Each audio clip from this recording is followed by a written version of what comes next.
아멘입니다. 여러분, 우리가 그 삶을 살아가다 보면은 그 슬럼프라는 게 우리 가운데 찾아올 때가 있습니다. 그 공부를 열심히 하지만 어느 정도 이상의 성적을 거두지 못하거나, 아니면 아무리 연습을 열심히 하고 시간을 많이 투자를 하고 땀을 흘려도 어느 수준 이상으로 실력이 늘지 않고 우리가 하고 싶어 하는 게 정체가 되어져 버리는 때로, 목표를 위해서 달려왔고, 그리고 한편으로는 목표를 이루었고, 그리고 어느 정도 만족된 삶을 살고 있음에도, 그리고 누가 행복하냐고 물어보면은 약간의 미소를 지으며 고개를 끄덕일 수 있는 상황에 살고 있음에도 불구하고 순간 인생과 삶의 의미를 고민하게 되는 때가 우리 가운데 찾아오죠. 이런 걸, 모든 걸 보고 이제 슬럼프가 우리 가운데 찾아왔다고 얘기를 합니다. 여러분, 인생이 늘 그렇듯이 신앙생활에도 슬럼프가 찾아옵니다. 교회 생활하면서 하나님의 사랑을 깨닫고 그 사랑으로 인해서 열정적으로 하나님을 사랑하며 활력 있는 신앙생활을 하게 됐지만, 그리고 하나님을 알아서 하나님의 사랑이 체감됐고, 성경을 읽으면 그 이전에는 느껴지고 그리고 깨달아지지도 않았던 하나님의 말씀과 하나님의 뜻, 그리고 하나님의 마음이 그냥 느껴지고 깨달아지다가도, 그리고 그 은혜를 쫓아서 예배에 참석하고 그 은혜를 전하기 위해서 봉사도 시작하지만, 어느 순간 내가 왜 예수님을 믿고 있는지 고민하게 되는 때가, 그리고 그 질문에 대답하지 못하고 있는 나의 자신을 발견하는 때가 우리들에게 옵니다. 사랑하는 청년 여러분, 세상에서는 그 슬럼프라는 자물쇠를 여는 열쇠를 초심이라고 이야기합니다. 그렇다면 저는 오늘 이렇게 이야기하고 싶습니다. 신앙생활의 슬럼프라는 잠겨져 있는 문을 여는 열쇠는 바로 하나님의 은혜다라고 믿습니다. 여러분들, 2021년 이렇게 시작하면서 사실은 우리가 무언가 새로운 것을 소망할 수 없는 환경, 무언가를 기대할 수 없는 분위기, 그리고 2022년에 수많은 사람들이 힘들고 어려웠던 것을 누르고 있다가 이제는 더 이상은 참을 수 없다라고 일어나고 있는, 그래서 더 큰 혼란과 더 큰 어려움이 예견되는 2021년을 시작하면서, 여러분, 다른 어떤 것보다 하나님의 은혜를 갈급해하는 여러분들이 되시기를 소원합니다.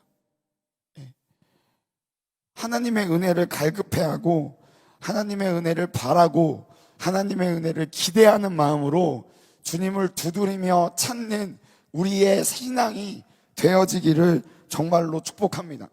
그래서 하나님이 우리를 사랑하시고 우리의 신음에도 응답하시겠다고 말씀하셨던 주님의 말씀이 우리의 삶 가운데 온전히 이루어지는 한 해가 되시기를 주님 축복합니다. 우리가 그 은혜는 우리를 위해서 십자가를 지시고 그리고 부활하신 예수님을 통해서 우리 가운데 옵니다. 그리고 우리는 그것을 복음이라고 이야기하고 좋은 소식이라고 이야기하죠. 오늘 읽었던 로마서는 성경의 어느 책보다 복음에 대한 자세하고 구체적인 설명을 담고 있습니다. 그래서 앞으로 올 한 해, 우리 작년 한 해는 성경을 처음부터 끝까지 한번 맥을 한번 짚어보자 해서 시작을 했지만 구약하고 끝났잖아요. 그렇죠? 구약하고 예수님 오심 기다리고 이렇게 끝났는데, 그래서 올 한 해는 남은 우리가 보지 못했던 신약을 한번 보고 싶은데, 작년처럼 이렇게 구약을 보듯이 이렇게 그냥 브리프하게 보기보다는 좀 한 가지라도 자세하게 보고 싶다. 그래서 신약에 있는 수많은 책들 중에 한 권을 딱 골라서 우리가 함께 그 말씀을 깊게 한번 이해해보자, 말씀 한번 읽어보자, 말씀으로 은혜를 받아보자 라고 이렇게 생각을 했고, 그 중에서 로마서를 보게 되었는데, 앞으로 1년 동안, 1년 끝날 때까지요, 로마서가 16장까지지만 16장 끝날 때까지 우리가 이 로마서 함께 볼 때 우리의 영혼을 우리 갈급한 영혼을 채우시는 그 하나님의 은혜가 우리 가운데 충만하게 임하기를 소원하고, 그리고 무엇보다도 여러분들이 혹시 그 신앙생활은 정상적으로 기쁘게 하고 있지만 무언가 내 안에 풀리지 않는 어떤 뭔가는 모르겠는 어떤 답답함 가운데, 신앙의 슬럼프 가운데 있다고 하시다면 이 복음으로 말미암아 그것이 열려지기를 소원합니다. 아멘이시죠? 그래서 우리가 로마서를 이제 앞으로 계속해서 볼 텐데 우리 1장 1절을 한번 읽어보면서 나아갔으면 좋겠습니다. 여러분들 목소리를 읽어볼까요? 그쵸? 그 줌으로 예배하시는 분들은 이제 모니터 앞에서 내가 읽어야 되니까 민망하실 수도 있는데, 네, 여러분들 목소리를 한번 읽어보겠습니다. 1장 1절입니다. 준비, 시작.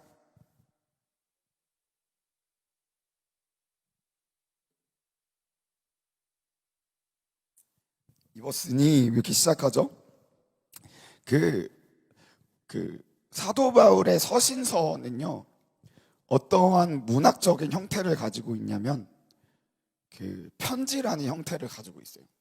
그래서 우리는 요즘에 그 손편지의 로망이 조금 없어진 시대, 어떻게 말하면 그렇기 때문에 손편지가 더 마음을 담기 좋은 도구가 돼버린 시대에 이렇게 살고 있는데, 우리는 편지를 쓸 때 이렇게 얘기하죠. 처음에 to 누구, 아니면 사랑하는 누구에게, 뭐 이렇게 시작하잖아요.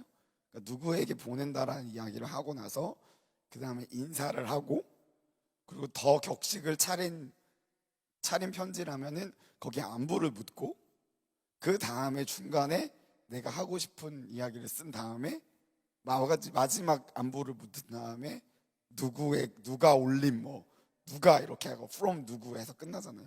그러니까 편지라는 형식이 그런 형식을 갖고 있듯이 그 사도 바울이 보낸 수많은 성경의 편지들은 편지라는 형식을 가지고 있습니다. 근데 로마서와 사도 바울이 보냈던 다른 편지들을 비교할 때 로마서는 시작을 아주 다르게 합니다. 우리가 그 비교하기 위해서 에베소서 1장 1절로 한번 가보겠습니다.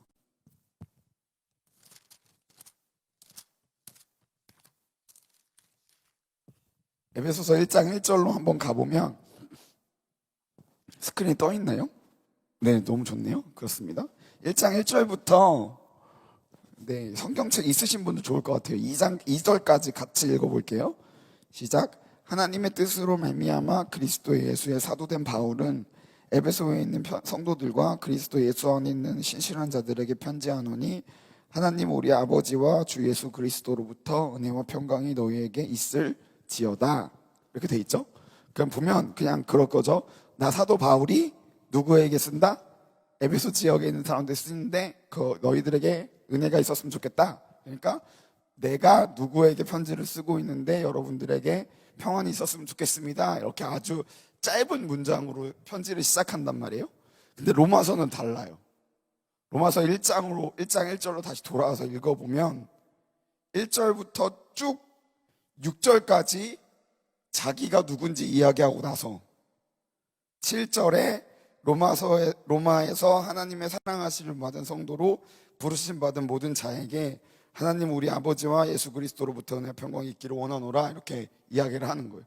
그러니까 원래는 to 로마에 있는 성도들, from 사도 바울, 그리고 여러분들 하나님의 은혜가 있기를 원합니다라고 짧게 써도 되는 문장을 사도 바울은 의도적으로 길게 늘렸다라는 거예요. 그래서 왜 이렇게 했는지 봤더니, 첫째로 로마 교회는 사도 바울이 세운 교회가 아니에요. 아니고 아직도 로마 교회는 누가 세웠는지 모릅니다. 사도 바울이 하나님을 만나고 하나님의 복음을 위해서 그 로마 지역을, 그리고 그 지역을 막 전도 여행을 다닐 때 이미 로마에 교회가 있었고 그 교회의 영향력의 소문들이 그 지역에 돌고 있었던 거예요. 그래서 사도 바울이 늘 전도 여행 할 때마다 하는 말이 뭐냐면, 나는 로마로 가고 싶다, 로마에 가서 하나님의 복음을 전하고 싶다 그랬지만 하나님께서 길을 막으셨다, 뭐 이런 얘기가 나와요. 그래서 사도 바울이 이 편지를 쓸 때 어쩌면 자기소개하는 부분을 이렇게 길게 쓴 이유는 로마 교회 사람들이 1차적으로 자기를 몰랐기 때문이에요. 그렇기 때문에 이 편지하고 있는 사도 바울이 가지고 있는 신앙, 내가 믿는 게 무엇인지, 내가 믿는 복음이 무엇인지 로마 교회 사람들한테 설명할 필요가 있었기 때문에 그 자기가 갖고 있는 믿음을 설명하기 위해서 더욱더 많은 분량을 적은 것이죠. 그렇기 때문에 우리가 이 2절부터 6절의 말씀에 집중해야 하는 이유는 우리가 앞으로 우리의 인생을 관통하고 우리의 인생을 여기까지 오게 만들었고, 그리고 앞으로도 우리의 삶을 인도하고 이끌어갈 그 복음이 무엇인지 분명히 알기 위해서 우리가 이 부분을 읽어야 한다는 거예요. 여러분들 봅시다. 우리 읽어볼게요. 1절 보면 2절 볼게요. 이 복음은 하나님이 선지자들을 통하여 그의 아들에 관하여 성경에 미리 약속하신 것이다. 내가 믿는 게 이제 복음을 믿는데 그 복음은 무엇이냐라는 설명이 3절과 4절에 되어 있어요. 제가 읽을게요. 그 아들에 관하여 말하면 육신으로는 다윗의 혈통에서 나셨고 성결의 영으로는 죽은 자 가운데서 부활하사 능력으로 하나님의 아들로 선포되셨으니 곧 우리 주 예수 그리스도시라는 거죠. 그러니까 바울이 자기가 믿는 복음을 요약하고 있는데 두 가지로 요약해요. 우리가 믿는 예수님이 다윗의 혈통으로 나신 분이고, 그리고 하나님의 아들이다 라고 요약을 하고 있는 거예요. 여러분 여기서 잠깐 멈출게요. 여기서 잠깐 멈춰요. 여러분들 신앙생활 하실 때 아까도 말씀드렸지만 내 신앙이 지금 뭔가 잘못돼 가고 있는 것 같이 스스로 느껴질 때가 있고, 그리고 그 슬럼프가 왔다는 거 느껴질 때가 있어요. 느껴본 사람, 그런 고민해본 사람 손 한번 들어주세요. 네, 나는 지금 고민 중이다. 막 양손. 네, 없어 다행이네. 네. 그러니까 근데 우리가 그때마다 교회에서 하는 말이 뭐예요? 하나님 여호와께 돌아가자 이런 얘기 한다고요. 심지어 찬양도 나왔어요. 여호와께 돌아가자 이렇게 나온다고요. 그 여호와께 돌아가자 있기 전에는 뭐가 있었냐면 다시 복음 앞에라는 슬로건이 있었어요. 네. 다시 복음 앞에도 찬양이 나왔어. 다시 복음 앞에 막 이런 얘기 한다고요. 여러분들 그런 생각 해봤죠? 나도 다시 하나님께 돌아가고 싶다. 오케이? 그리고 나도 복음 앞에 다시 서고 싶다 생각한다고요. 네. 했을 때 여러분 정말로 솔직하게 물어볼게요. 여호와께 돌아가자, 복음 앞에 다시 서자라는 말을 듣고 그걸 행동했을 때 여러분들이 영원히 만족할 만큼, 아니면 하나님이 보시기 기뻐할 만큼의 회복이 일어난 적이 있으세요? 여기 앉아 계신 분은 아니라고요. 저도 아니었어요. 그냥 그런 사람들의 도전과 목사님의 말씀이 그냥 내가 가지고 있는 현실을, 지금 내가 가지고 있는 영적인 상태를 그냥 보여줬을 뿐이지 해결해주지 못했다고요. 해결해주지 못했어요. 나는 지금보다 더 좋은 크리스천, 지금보다 주님을 더 사랑하고 싶고 지금보다 더 올바른 삶을 살고 싶은 열정이 내 안에 있는데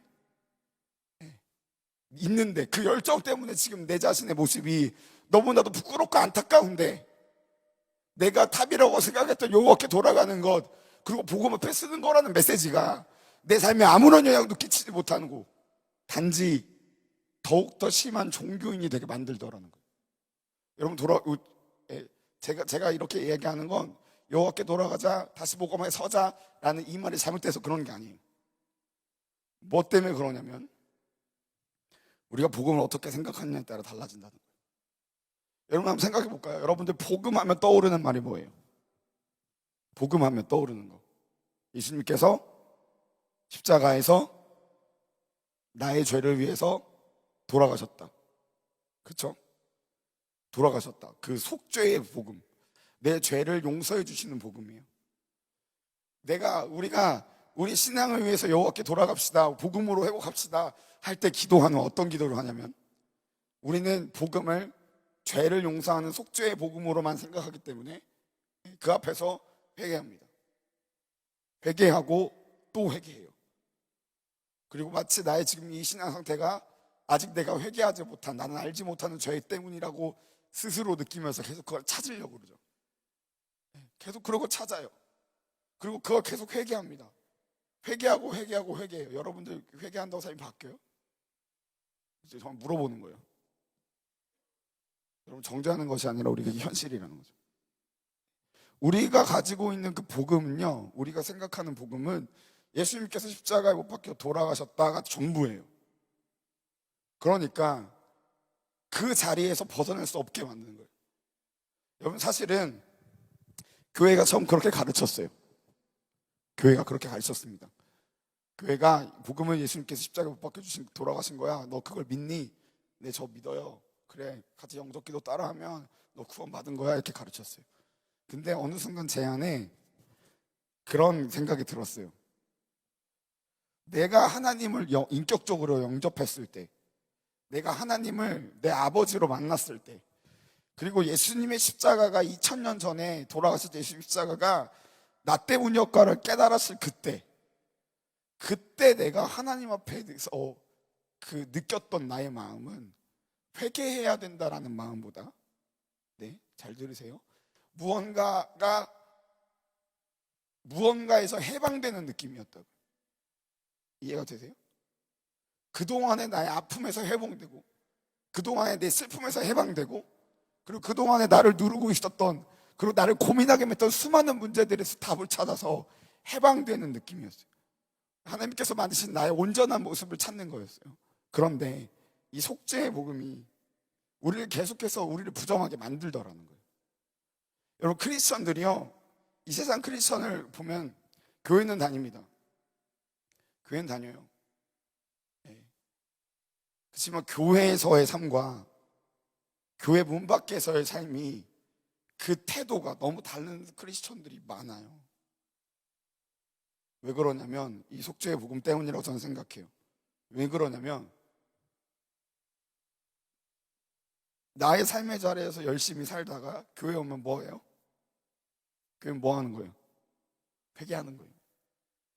교회는 그냥 단지 회개를 위한 자리가 되어버리는 거예요.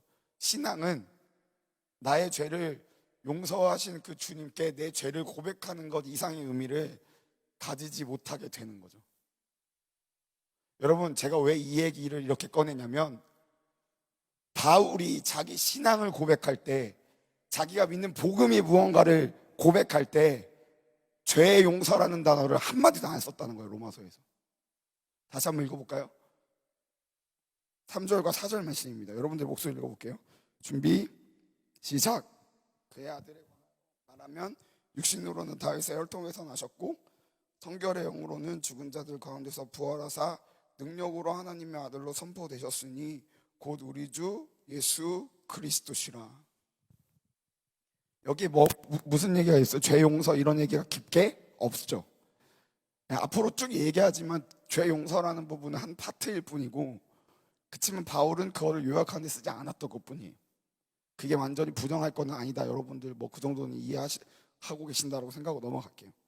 그러면 그러니까 뭔가 복음이 속죄의 복음만이 아니고, 바울이 정말로 이 두 구절을 통해서 그 로마인들에게 자기 신앙을 고백했는데, 그 고백할 때 그 내용이 뭐냐를 보면 3절을 요약하면 다윗의 혈통으로 나신 분이고 4절을 요약하면 하나님의 아들이에요.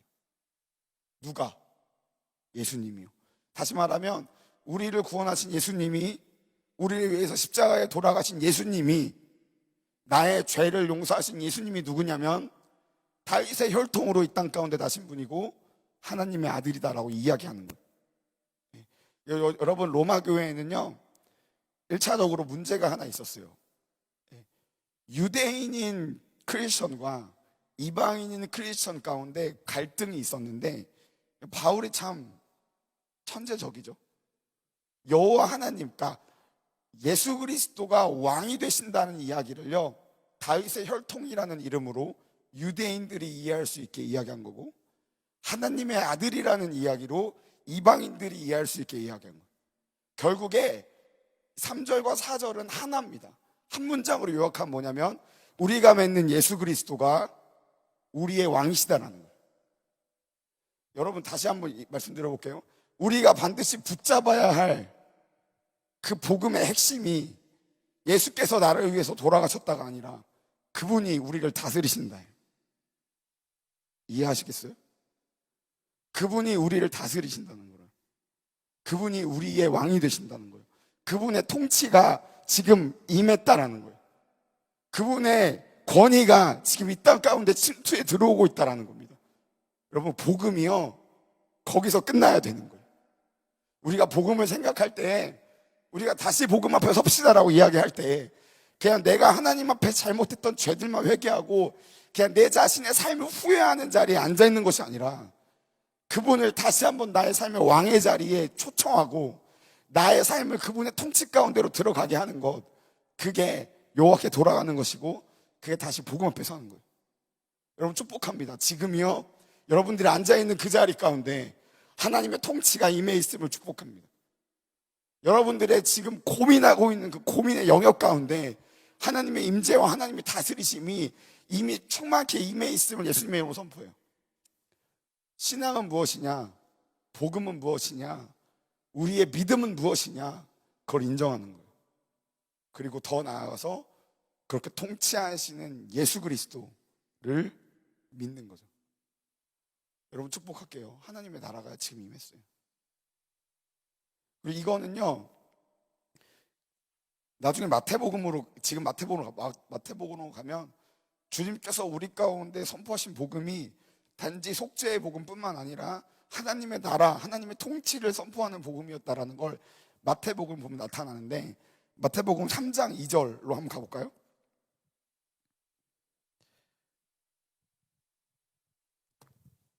마태복음 3장 2절로 가면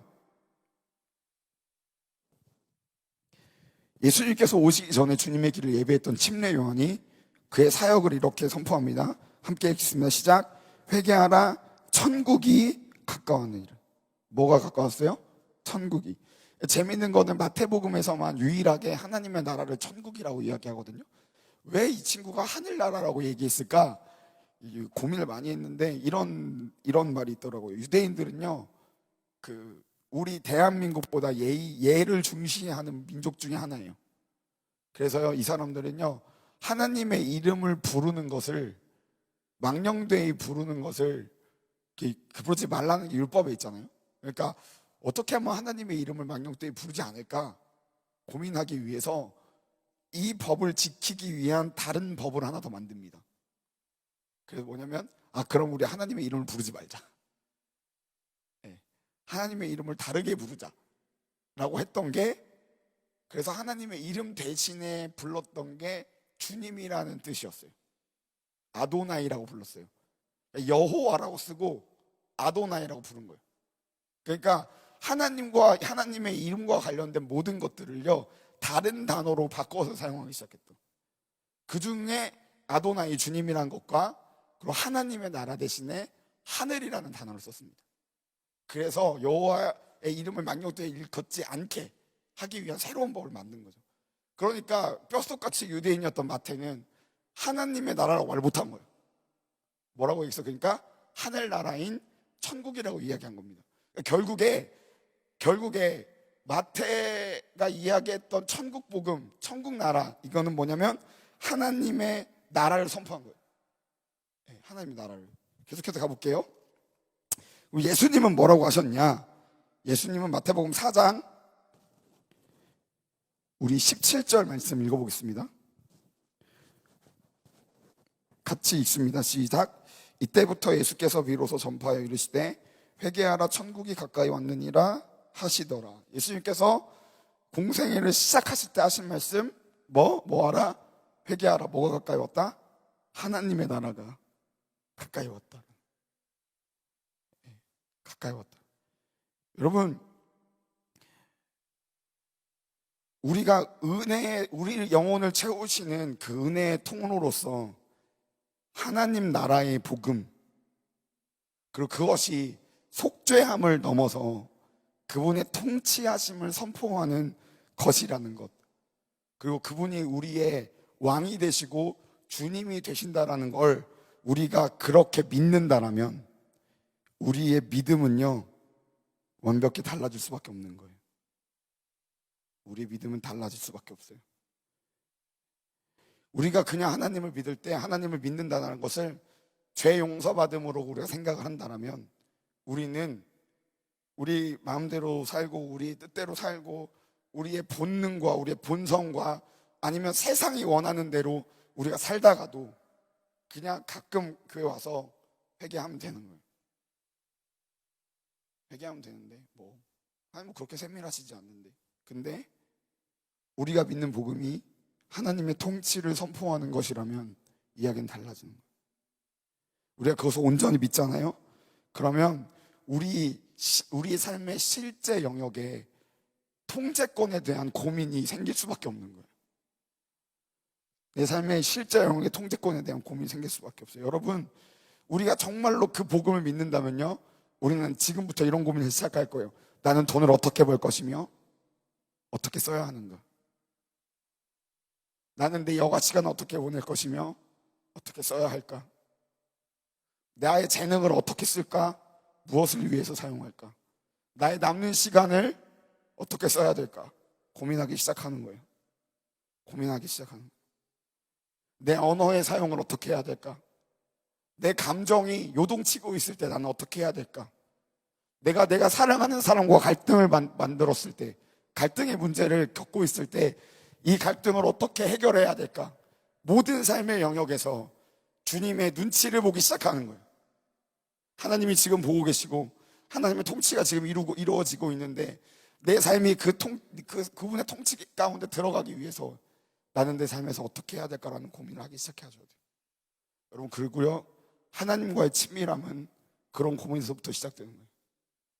여러분들이 주님의 통치하심을 하나도 인정하지 않으면서 주님께 인도하심을 구한다면 여러분들 아무것도 얻을 수 없을 거예요. 아무것도. 제가 정말 많이 하는 간증이 아마 수십 번 들었을 텐데, 저는 아직도 드래곤 길들이기라는 영어를 잊어버릴 수가 없어요. 잊어버릴 수.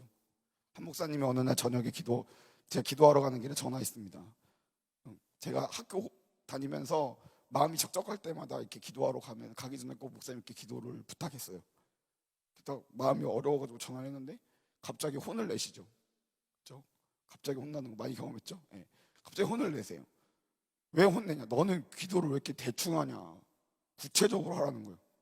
기분이 팍 상해서 알았어, 딱 끊고 기도 갔죠. 기도 가가지고 구체적으로 기도하라는 마음이 있어. 어떻게 기도할까? 다음 날이 5월 5일 어린이날. 내일 아침에 조조영 하나 보러 가자 생각하고 있던 찰나에 물어본 거죠. 구체적으로 하라니까. 내일 영화 보러 갈까요? 말까요? 하나님 응대하면 절대 노, 예스 이렇게 안 옵니다. 찝찝함으로 와요. 주님의 응답은 찝찝함과 평안함으로. 굉장히 찝찝했어요. 기도를 했는데 뭐지 이렇게 찝찝하지? 뭘까? 근데 그때 이미 내가 지쳐 있었고, 내가 맨날 여가를 즐기는 사람도 아니었고, 오랜만에 영화 보러 간다는데 왜 이런 마음이 드는 거냐, 짜증 나가지고. 뭐냐고, 주님, 제가 영화도 보면 안 되냐, 화가 나가지고 그 다음날 아침에 일어나자마자 조영화 보러 갔는데 아시죠? 표가 매진이었어요. 표가 매진이었어요. 그리고 그 매진 앞에서 저는 이삭 토스트를 먹으면서 회개를 했습니다. 아직도 기억나요. 그 텁텁했던 이삭 토스트의 맛이 기억나는데, 그러니까 내가 하나님의 주권과 통치권을 인정하지 않으면서 하나님 앞에 무언가를 구한다는 건 이런 거라는 거죠. 이미 매진된 영화 티켓을 보러 가겠다고 소리 지르고 있는 23살의 어린아이밖에 안 되는 거예요. 여러분, 축복해요. 여러분, 지금 여러분들의 신앙 가운데 뭔가 하나님이 더욱더 도전하시고 계신다라고 생각하지 않으세요?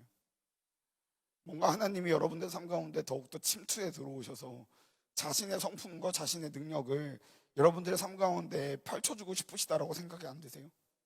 그리고 그 앞에서 어쩌면 나는 내 마음의 문을 닫고 주님 여기까지예요 라고 이야기하고 계시는 건 아닐까요?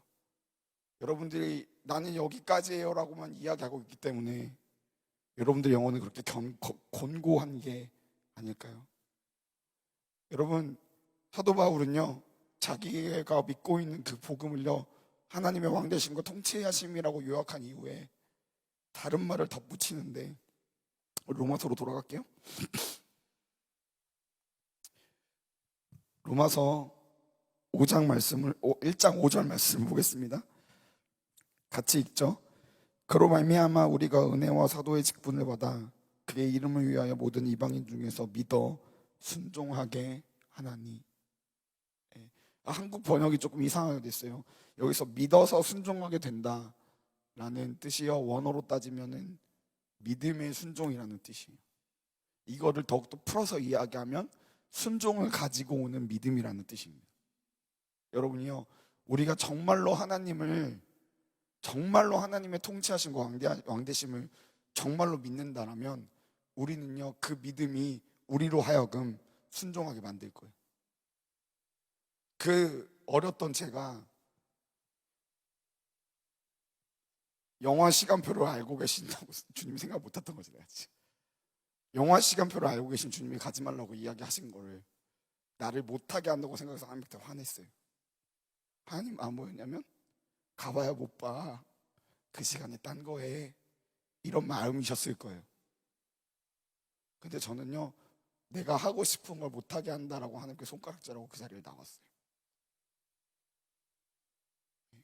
아니 왜 나한테 이것도 못하게 해주세요? 저 마음 너무 어려운데.